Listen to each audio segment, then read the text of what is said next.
family's here Thursday. Cardis is teaching Sunday school to Joe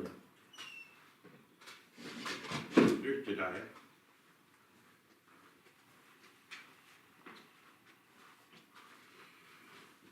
Then you've got God inside. Yeah, this is now like week number, well, today would be the 4th Sunday since he's been called, so he's had it a full 3 weeks. He was, of course, up there in Eau Claire, and I asked him, I said, got any idea yet? He says, no clue yet. And I said, you know, if it was my father-in-law that I was being called to serve with, that'd be an easy answer. Never thought of that part of it. I can work well with my father-in-law for about a week, a day maybe. A day. Yeah. It don't matter who the other pastors are, I wouldn't take that call for nothing. It's a lot. It's a lot. Anyhow, we're in 1 Peter chapter 5 today. This is the last chapter. After we get done with 1 Peter, we're going to switch to some topical discussions. Like I mentioned a few weeks ago, we want to do some outreach Bible study. But in the meantime, there have been some other questions that I've been asked, and I thought it would be a good opportunity to cover those as well. So we'll get to that probably not next week, but the week after. So we're 1 Peter 5. I'm going to read through the whole chapter here. It's not very long. It's only 14 verses. And then we'll go back and review the questions. So I exhort the elders among you as a fellow elder and a witness of the sufferings of Christ, as well as a partaker in the glory that is going to be revealed. Shepherd the flock of God that is among you, exercising oversight, not under compulsion, but willingly, as God would have you, not for shameful gain, but eagerly, not domineering over those in your charge, but being examples to the flock. And when the chief shepherd appears, you will receive the unfading crown of glory. Likewise, you who are younger, be subject to the elders. Clothe yourselves, all of you, with humility toward one another. For God opposes the proud, but gives grace to the humble. Humble yourselves, therefore, under the mighty hand of God, so that at the proper time he may exalt you, casting all your anxieties on him, because he cares for you. Be sober-minded, be watchful. Your adversary, the devil, prowls around like a roaring lion, seeking someone to devour. Resist him firm in your faith, knowing that the same kinds of sufferings are being experienced by your brotherhood throughout the world. And after you have suffered a little while, the God of all grace, who has called you to his eternal glory in Christ, will himself restore, confirm, strengthen, and establish you.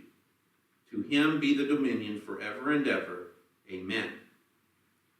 By Silvanus, a faithful brother as I regard him, I have written briefly to you, exhorting and declaring that this is the true grace of God. Stand firm in it. She who is at Babylon, who is likewise chosen, sends you greetings, and so does Mark, my son. Greet one another with the kiss of love. Peace to all of you who are in Christ. So, going back to verses 1 through 4, I'll read those again. So I exhort the elders among you as a fellow elder and a witness of the sufferings of Christ, as well as a partaker in the glory that is going to be revealed. Shepherd the flock of God that is among you, exercising oversight not under compulsion, but willingly, as God would have you, not for shameful gain, but eagerly, not domineering over those in your charge, but being examples to the flock. And when the chief shepherd appears, you will receive the unfading crown of glory. So the first question is, who are the elders whom Peter addresses in these verses? This is important because there's a whole church that's established on a wrong understanding of what elders were. And sometimes in the gospel lessons, or in the gospels, you will hear that term used. It'll be used in relation to the chief priest and the elders of the people. And you can think of that in terms of age, but that's not the only way it's used. What else would be an elder? Well, we use the term elder in some churches, and to whom are they referring? More of a church council type thing. Right. Now, some churches will have a church council, and on the church council there will be a couple of elders, and then the other officers.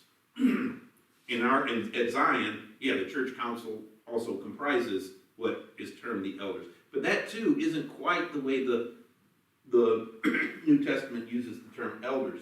Although you as church councilmen do have a responsibility in the elder category. But does anybody know the Greek word for elder?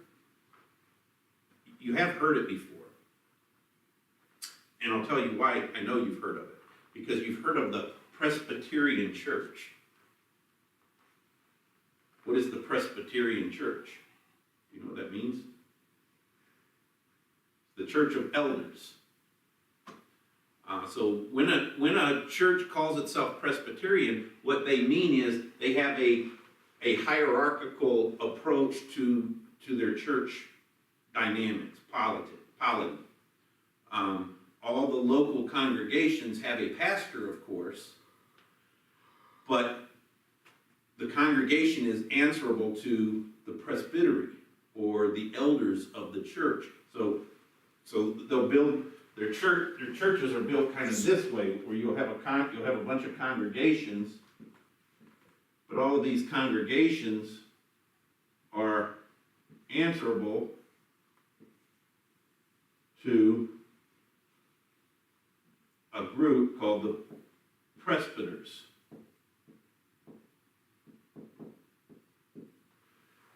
So it's very close to Roman Catholicism. I don't know if they have one single elder that is over them. I don't know if they do that or not. I don't think they do. But, in the Roman Catholic Church, no individual church is autonomous, can make all of their own decisions, especially if it involves spending money. If it involves spending money, they have to get approval for it from, these guys from the presbyters. In the Roman Catholic Church, they got to get the permission from the archdiocese, but the archdiocese, they do have a head over them. They have a couple of heads over them. You go from the archdiocese to the cardinals, and then all the way up to the pope. But it's not only true in regards to financial, the external temporal side of running the church. It's also true in regards to the doctrine of the church. Everything comes from the top down. Okay? So what these individual churches are allowed to teach is only what the top says they can teach. And that's a really easy approach, isn't it? Because all these individual members that are here, what do they have to do? All they have to do is sit and listen and do what they're told. That's a really easy way of living. That's not quite how Scripture teaches us to live, though, right? Every one of us, we're encouraged to test the spirits to see whether they are from God. We are also each encouraged to know the Scriptures. We're encouraged to continue in His Word, not continue in what a group of men tells us. And that's why, like in the CLC, we have a completely different approach when we have a doctrinal issue, we don't start from the top and come down. We study it first locally. How do we understand this? And then we go up to our conferences and we take what we understand to the conferences. And then the conferences take it to convention with the delegates from each of the churches. So it's not run from the clergy down, it's run from the laymen up. And that's why control of each congregation belongs to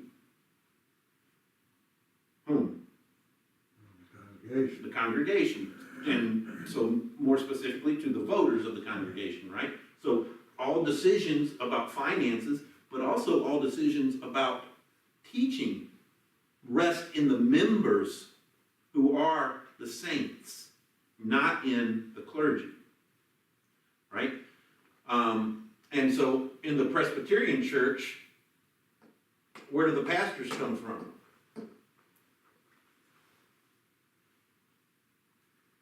Do you know? The presbyters assign them. Now, I'm only giving you that as background information. Could you run a church this way? Yeah. Yes, right? You could run a church this way so long as you don't co-opt each individual member having, first of all, the responsibility to study and know the scriptures and to test the spirits. And secondly, so long as you don't take Jesus told his disciples, the rulers of the Gentiles, they lord it over them, and it shall not be so among you. You should strive to be servants, not masters. And so that kind of form of church arrangement, polity they call it, tends to develop into a lordship type approach. So it has a danger there. The problem is they say that's the only way churches can be run, according to the Bible. And that's, of course, not in the scriptures. And they find it all in this term elders. But you already get an idea of who the elders are just by looking at verses 1 and 2. Who are the elders?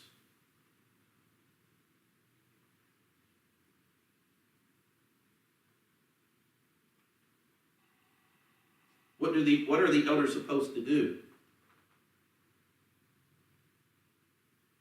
Well, the general designation of people put in charge of taking care of day-to-day stuff.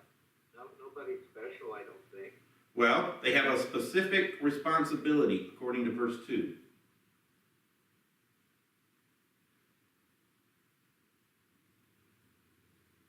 Well, they're using the shepherd. Shepherd. The example. They are to shepherd the flock. Care of the flock. Depending upon what kind of gifts you've been given. Does anybody know another word for shepherd?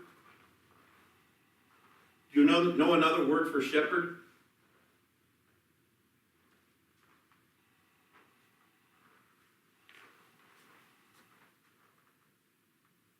No.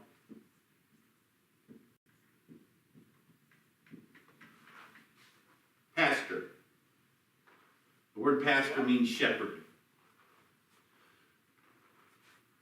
That's who the elders are. And look at 1 Timothy 5:17. You can see how Paul uses the word elder. 1 Timothy 5.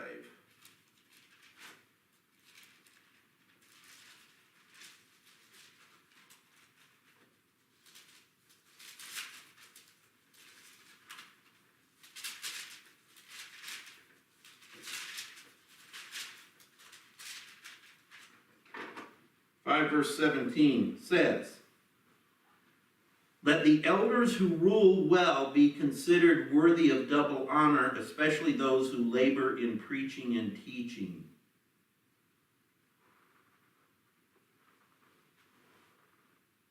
What's that sound like? Sometimes pastor. Now, this translation uses the word rule, and in a sense, it's a rule that the pastor has. He is a leader. That's a better understanding of the word, the one who leads. But his leading is not, when we hear the word ruler, we almost automatically associate with a ruler what? Like a dictator. A dictator, compulsion, force, right? Even in our form of government that's supposed to allow us to be free, and our elected officials are supposed to be servants, even here, our rulers tend to drive us and force us rather than lead by example and serve. So that's the real idea here, the ones who are leaders. And as the rest of what Peter says here in this section demonstrates, that's the kind of mentality that an elder, or again a pastor, is supposed to take, is that leading by example. And yes, leading in the word, leading in the study of the word, he leads the service in that sense, but he's not a ruler, a dictator, one who forces. Now, you can probably think of a lot of examples where that's exactly what the pastor is like. And I don't necessarily mean in our circles. I can't think of any in our circles that are in the COC that are that way. But I have met some that are that way. I've met some that will point blank tell their church members, it's none of your business what happens to the money. That's my concern. That's my money. Once you put it in the offering plate, it becomes mine. I mean, that is the general idea behind all the televangelists. I'm the CEO of this company, but that's not the way it's supposed to. That's not the form the pastoral ministry is supposed to take. So an elder is one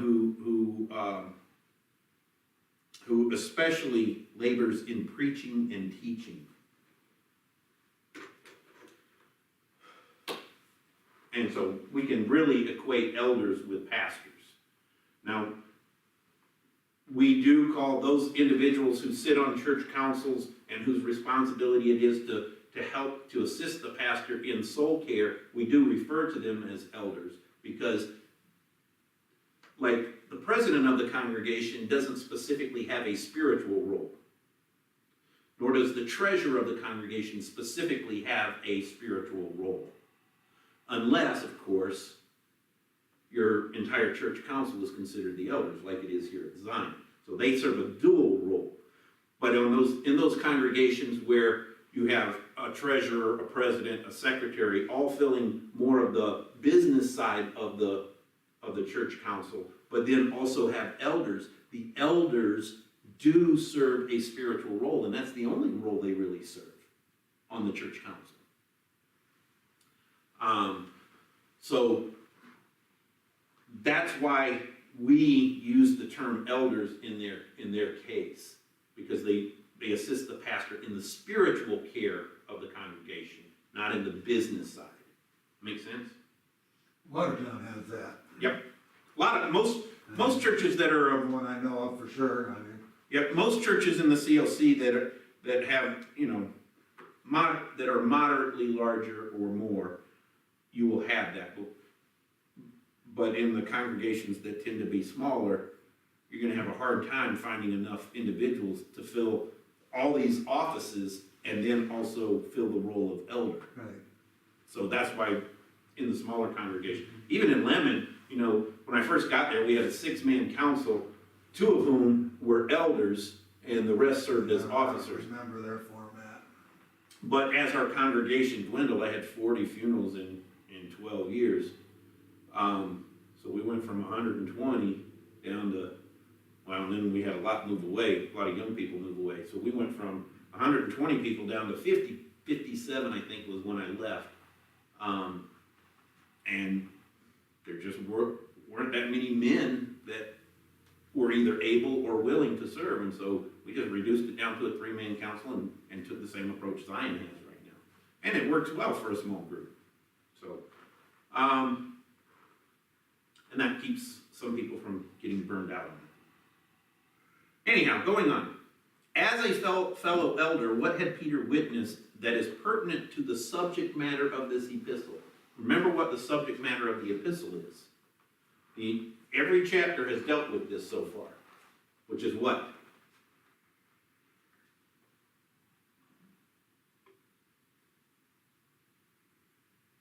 It's how we act. Go ahead, Chuck. Testimony of Christ and his sufferings and what the benefits are for the people. Right, so what's the subject matter of 1 Peter?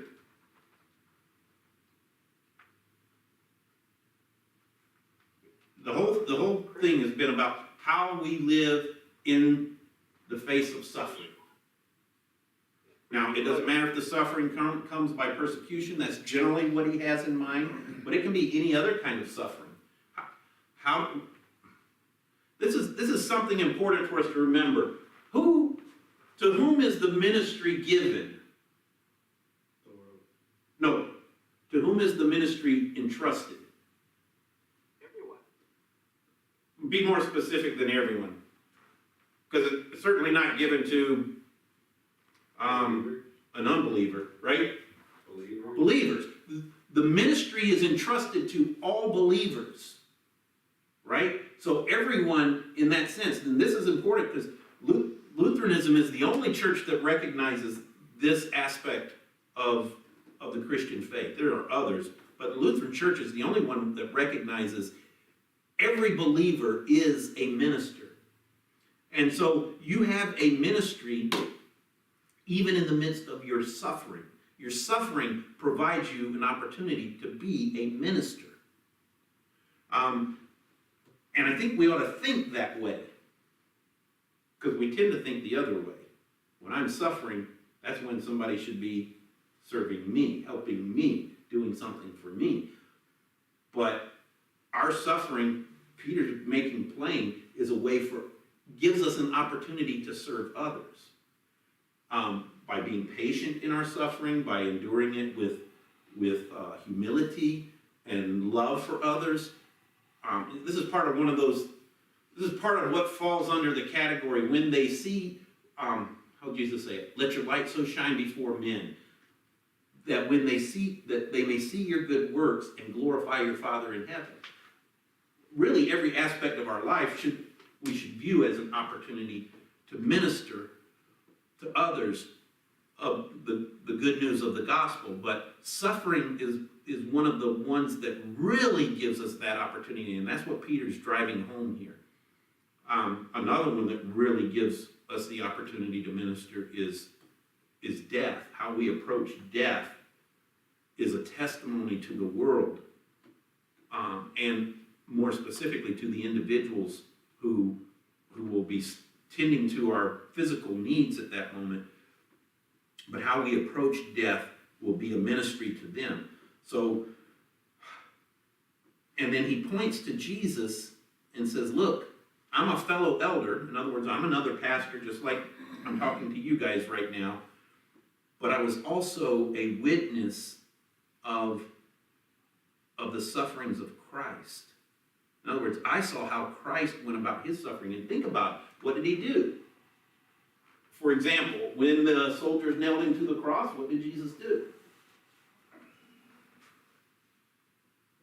Forgive them. Yeah, he said, Father, forgive them, for they know not what they do. When the thief dying next to him, who at first, according to the Gospels, took his turn at blaspheming Jesus, as he saw how Jesus dealt with his suffering, what did he do? What did that other thief cry? Lord, remember me when you come into your kingdom. What did Jesus do? Did he say, hey, don't bother me right now. Can't you see I'm in anguish? No, he said today, he gave him one of the greatest promises anyone could ever hear. Today you will be with me in paradise. When he saw his mother, no doubt in great distress, watching her son suffer and die as a criminal for doing nothing wrong, What did he do? He didn't say, Mom, Mom, Mom, help me. Instead, he entrusted her to his disciple to take care of her. In the midst of suffering, he endured it patiently, yes, but he also did so in a way that demonstrated his concern, his love was for others. And that's what Peter's calling on us here throughout this epistle to do. What direction does Peter give to the elders? Well, I've already talked about it. He says, shepherd the flock of God that is among you. Don't forget, Peter is not writing to an individual congregation the way most of the Pauline epistles are, like the epistle to the Romans. He's writing to the congregation there in Rome, which would likely have maybe one or two pastors at the most. Same with Galatians and Ephesians, 1st and 2nd Corinthians, Philippians. Those are all written to individual congregations. Peter's writing, remember, to the churches that are scattered throughout Asia Minor. So he's writing to a much broader group. And so he's telling each individual pastor, make sure you play the role of a shepherd, not the role of a dictator. And don't forget, while you're shepherding, whose flock it actually is. Right? And that's the next question. Whose flock is any group of Christians in reality? This is not my flock. This is God's flock. I'm just a servant of God. I serve at his direction, not at my whim. And then that plays out in the rest of what he says here. How will this shepherding take place? It should be done exercising oversight. What's meant by oversight? What am I overseeing? Now you can look at that in one of two ways. You can look at it as like the general foreman on a job. If he's a good general foreman, what does he do? Watches you and make sure you don't mess up. Right, so he'll go behind you to make sure things are correct. If he's a bad general foreman, like one I had one time, my dad and I, we took a job down in Hilton Head, and it was right at the end of the summer. And I was already thinking, the job I had finished up a little bit earlier than I expected, but, I've got a couple of weeks, and I don't want to just lay around and do nothing for a couple of weeks. So I'll go ahead and go with my dad down to this job in Hilton Head. They were building some retirement apartments. And first week on the job, it was perhaps the most disheveled job I've ever been on. It was so disorganized. And there was an inspection on the Thursday of that week, and the job failed the inspection. And you know what the general foreman did? He gathered us all together and just began yelling at us.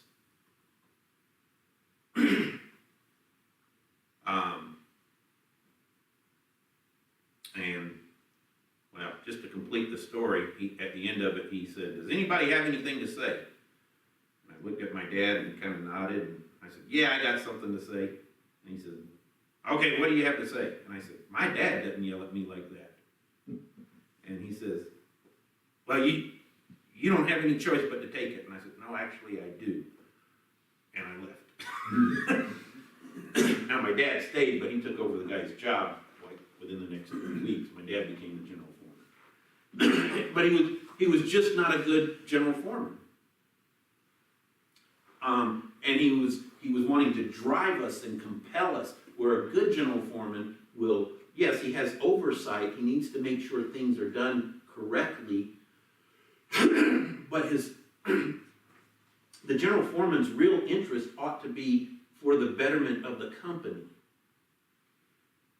And that's what a pastor is supposed to be too, for the betterment of the group.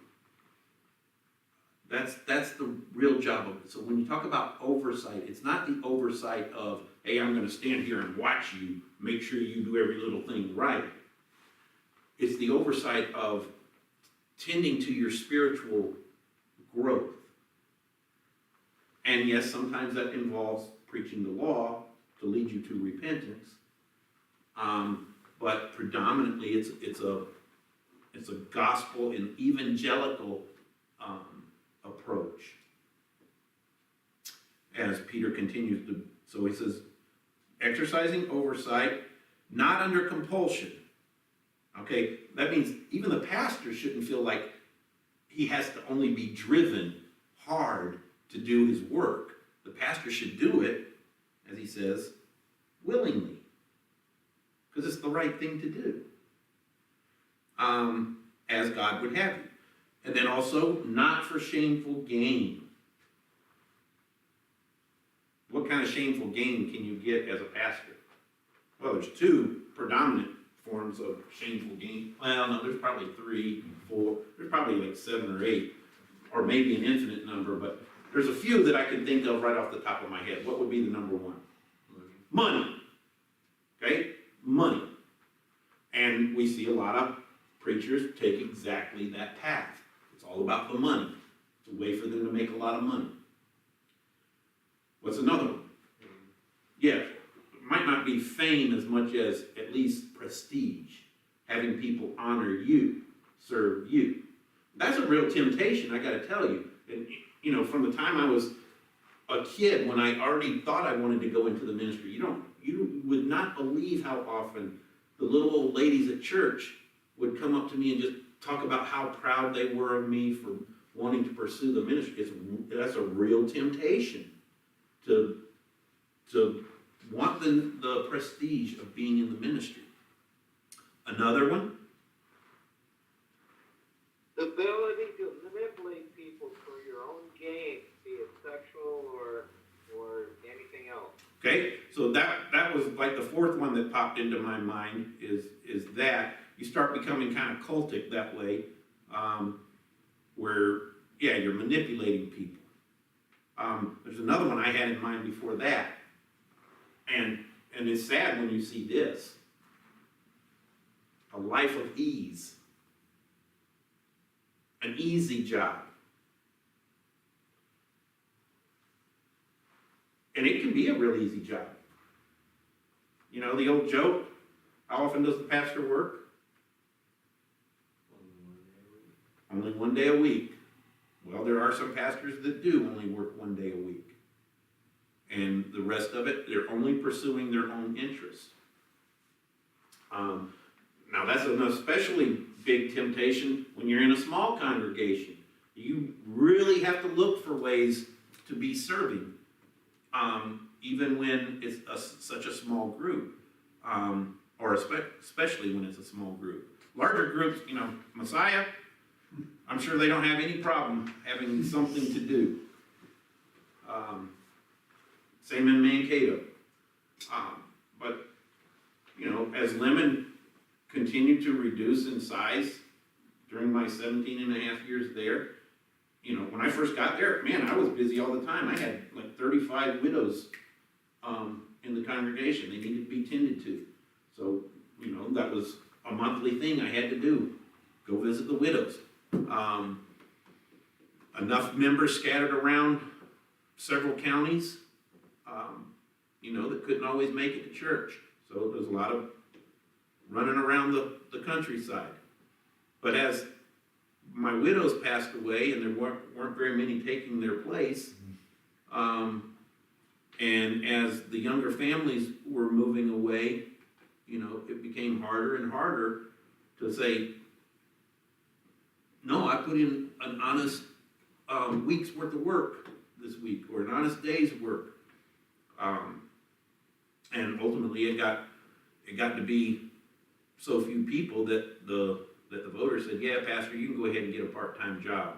And that made me feel, they did that in lieu of giving me raises,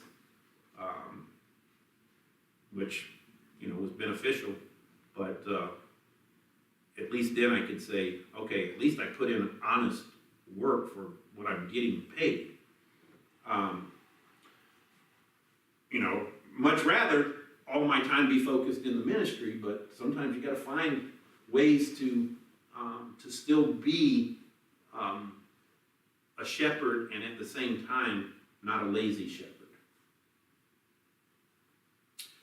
So those are ways that people can be looking for shameful gain. And that word shameful means you're bringing shame on the ministry, not just shame on yourself.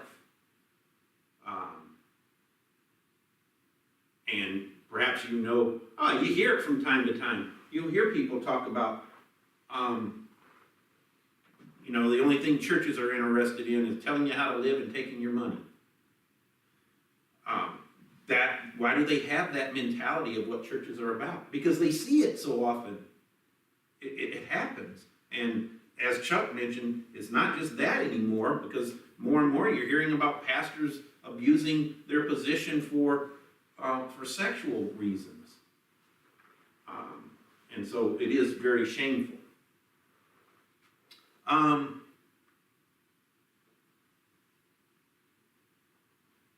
Well, what temptation always confronts those called to be elders or pastors? That's what number 3 is, not domineering over those in your charge. No, that's the shameful gain. We talked about that. So how do some so easily, that's where this one is. How do some so easily obtain shameful gain from God's flock? And Chuck hit on it. He uses the word manipulating. And you can understand that here with the domineering. The domineering is, look, I'm the guy, I'm the pastor, I'm the one who knows what I'm talking about. You have to do it my way. It's easy. Just like we talked about with the presbyter in the Presbyterian church. It's an easy life as a member of a Presbyterian church because you don't have any responsibilities except make it to church and give your money.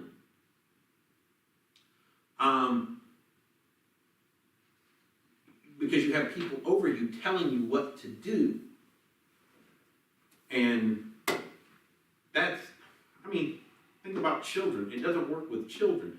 You can raise your children where you're always only telling them what to do. If you're never encouraging them or showing them how to do something themselves, they're going to grow up to be what?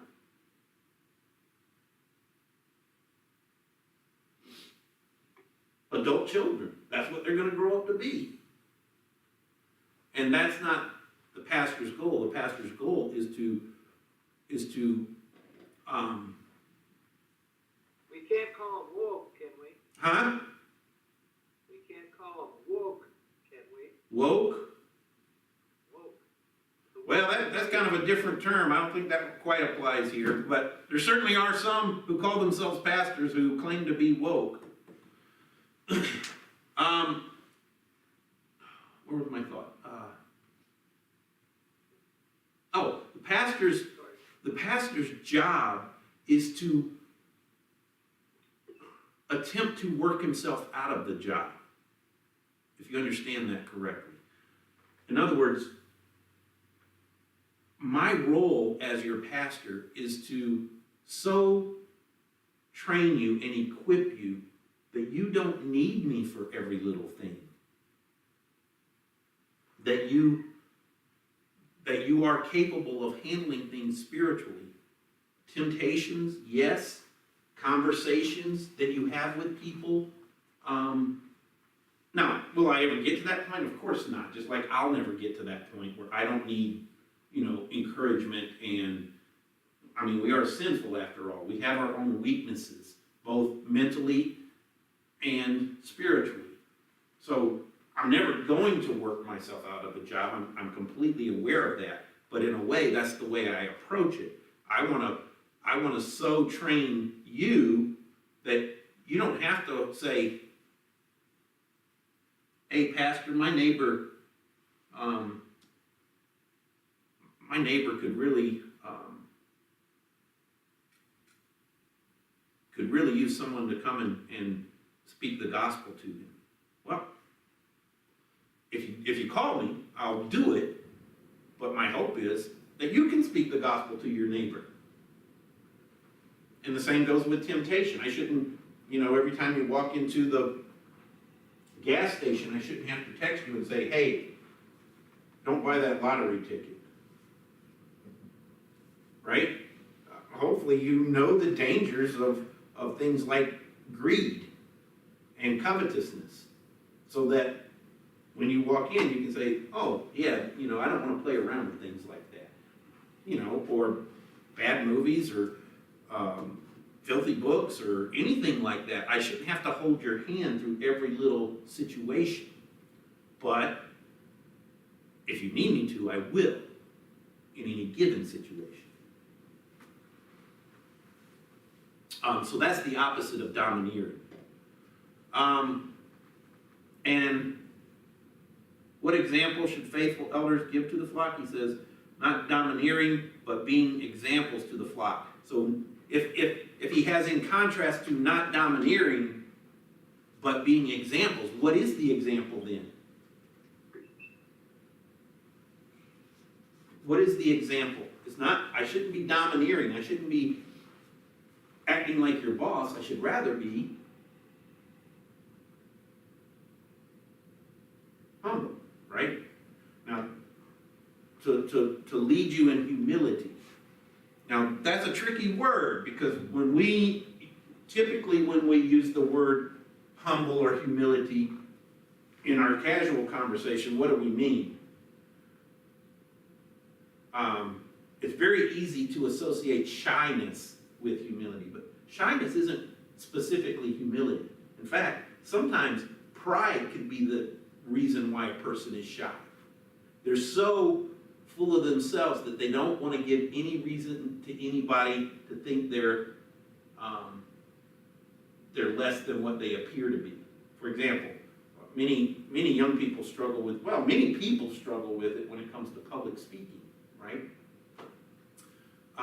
They're embarrassed to get up there. Why? Because somebody might see them slip up, say something wrong, or get messed up in their words. Well, why should you be worried about that? Because we all do that, right? Don't let that bother you, especially, now, don't get me wrong, it's a hard thing to overcome for many people, I get that.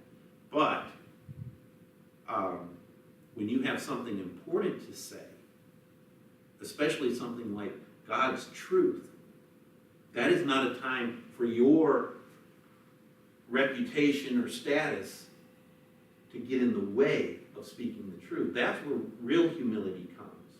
Real humility comes not in not speaking, but in speaking what you ought to, because God said so, right? So a servant has to be humble in regards to his master. And as an ambassador of Christ, humility for me requires that I speak his word faithfully. And so, I can stand up here. Some of it is gaining comfort over the course of time with doing this. But a large degree of it is, for me, I have to tell you what my master said.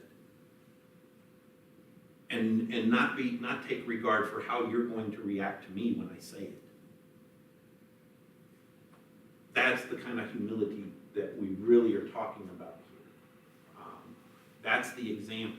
Now, another part of the example of humility is, okay, now I should be applying it to my life too, and not just expecting you to apply it to yours. Right? That's part of the example of humility. Let me at least finish up this section. When will the true gain of shepherding God's flock come to faithful elders? He says in verse 4, when the chief shepherd appears. Appears is a bad translation, only because of the way we use it now. When we say something appeared, what do we mean? Poof. Okay? It's the Greek word here is better translated when he is revealed, or when he shows himself. Because don't forget, he's already here. Okay? Jesus is here. I mean, he promises that in a few different ways. 1, he says, where 2 or 3 are gathered together in my name, there I am in the midst of them. But he also says, I am with you always, even to the end of the age. So he's already here, but when he shows himself, and that is a reference to the last day, right? When he finally rips away everything that the corruption of sin is concealing to us, when he finally rips that all away, then you will receive the unfading crown of glory. What is that unfading crown of glory? Well, he calls it an unfading crown, which means what?